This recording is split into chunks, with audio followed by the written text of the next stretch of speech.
했습니다. 우선 저희는 30대 초반 커플이었고 전 남친은 직장인, 저는 자영업을 하고 있습니다. 일단 전 남친은 2년 전 코인 투자를 위해 모아둔 돈을 다 끌어쓰고 카카오 비상금 대출까지 받았습니다. 문제는 마이너스가 나서 모아둔 목돈이 없다는 거죠. 그럼에도 제가 결혼을 결심했던 건 남친 부모님 측에서 몇천 정도 해줄 테니 결혼하는 게 어떠냐는 식으로 말씀하셔서였습니다.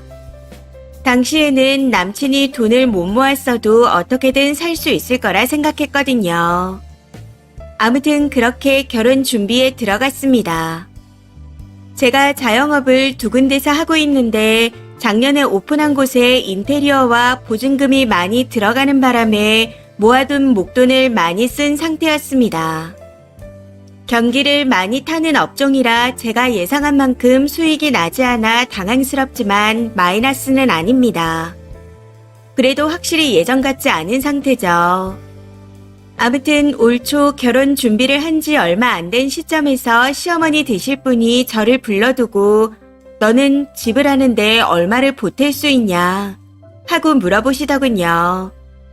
당시에는 그래도 좀 나아질 것 같다는 생각에 혹시 모를 상황을 대비한 현금을 제외하고 예상되는 금액을 말씀드렸습니다. 사실 그쪽 부모님이 해주시는 돈에 제가 해가는 돈을 합해도 전세에 들어가기 힘든 금액이었지만 전 남친이 대출을 받겠다 하더군요. 해서 어찌어찌 모아 전셋집을 구하면 될 거라 생각했습니다. 그런데 좀 어이가 없었던 게 집을 알아보면서 대출이 어떻게 나올지도 모르는 상황임에도 남친은 준 신축에 동네까지 따져가며 무리하다 싶을 만한 집만 자꾸 둘러보더라고요. 제가 영업 상황이 좋아 흔쾌히 자금을 보탤 수 있는 상황이라면 아무 탈 없이 지나갔을 겁니다. 그런데 제 뜻대로 흘러가지 않는 상황이라 돈을 그만큼 보탤 수가 없다. 자영업 특성상 다음 달에 직업 월급이나 월세가 밀릴 수도 있는 상황이다. 그러니 몇 개월치 현금을 수중에 가지고 있어야 한다. 그래서 원래 말했던 금액을 다 보태지 못한다. 하고 설명했습니다. 그러면서 신혼 초 2년은 월세집을 구해 사는 게 어떻겠냐 말했었죠. 그랬더니 월세는 죽어도 싫다 하더라고요. 일단 그럼 전세로 알아보자 하고 전셋집을 둘러봤고 등기부 등본을 떼서 남친이 가능한 대출 금액을 확인했습니다. 문제는 당초 80% 예상했던 액수보다 훨씬 적은 55% 정도 대출이 나온다 했다는 겁니다. 그 대출에 전남친 부모님께 빌리는 돈 그리고 제 돈까지 다 합쳐도 빠듯하더라고요. 신혼 살림도 장만을 해야 하는 상황이라 그러지 말고 2년만 월세에서 살자. 영업장 하나 만기되면 뺄 생각이다. 그럼 거기에 들어간 보증금 5천이랑 신혼집에 들어가는 5천까지 하면 1억이다. 거기다 영업해서 번 돈도 아끼고 저축해서 2년 후에 작고 낡은 집을 매매하든 전세 대출을 받든 해서 들어가는 게 어떻겠냐 하고 물었습니다. 그랬더니 월세가 아까워서 절대로 안 된다네요. 남들한테 물어봐라. 월세가 아깝다. 다들 싫다고 하는데 너는 왜 월세를 고집하냐? 왜 처음 말했던 대로 돈을 못 보탰냐? 하고 말하면서요. 사실 제가 전세금 묶이는 게 싫어서 계속 월세에서 살긴 했습니다. 그런데 지금 제가 월세에서 사는 것과 신혼집을 월세로 구하는 건 상관없지 않나요? 상황 자체가 다르니까요. 아무튼 남친의 말에 다시 한번 제 상황에 대해 설명했지만 아무리 해도 통하지 않아 결국 남친의 뜻대로 전셋집을 알아보는 중이었습니다. 그런데 어제 전화로 본인이 혼자 집을 보고 왔다 말해주며 가격이 어떻다. 대출이 나는지 은행에 가볼 거다. 하고 말하다가 뜬금없이 저한테 아직도 월세에 들어가고 싶냐 묻더라고요. 그래서 나는 상황상 그렇다. 그런데 네 뜻에 따르겠다. 하고 대답했죠. 정말 황당하고 어이가 없는 건 여기서 갑자기 급발진을 하며 왜 월세를 가려고 하냐. 하고 소리를 지르며 난리를 쳤다는 겁니다. 그러면서 또 이유를 물어보며 상황이 안 좋은데 월세는 어떻게 낼 거냐 난리를 치더라고요. 진심 미친놈 아닌가 싶었습니다. 혼자 북치고 장구치며 지랄을 해대는데 어이가 없더라고요. 아무튼 지랄 발광을 하는 남친에게 가게가 생각보다 잘 안 되는 건 맞지만 아직 마이너스는 아니다. 그 정도는 감당을 할 수 있다. 그래도 혹시 모를 일에 대비해서 일정 수준의 현금이 내 손에 있었으면 좋겠다는 거다. 하고 다시 한번 침착하게 설명했습니다. 그런데도 다른 이유가 있는 거 아니냐며 계속해서 화를 내더라고요. 다른 걸 다 떠나서 우선 제가 본인의 의견에 따르겠다는데 왜 저렇게 화를 내는지 의문이었습니다. 여기서 제가 제일 빡쳤던 건 나는 수입이 일정치 않기 때문에 현금 확보를 많이 하고 싶다 하고 말했더니 내가 받는 대출금에 부모님께 빌리는 돈만 들어가면 네 돈은 딱 이렇게 말했다는 거죠.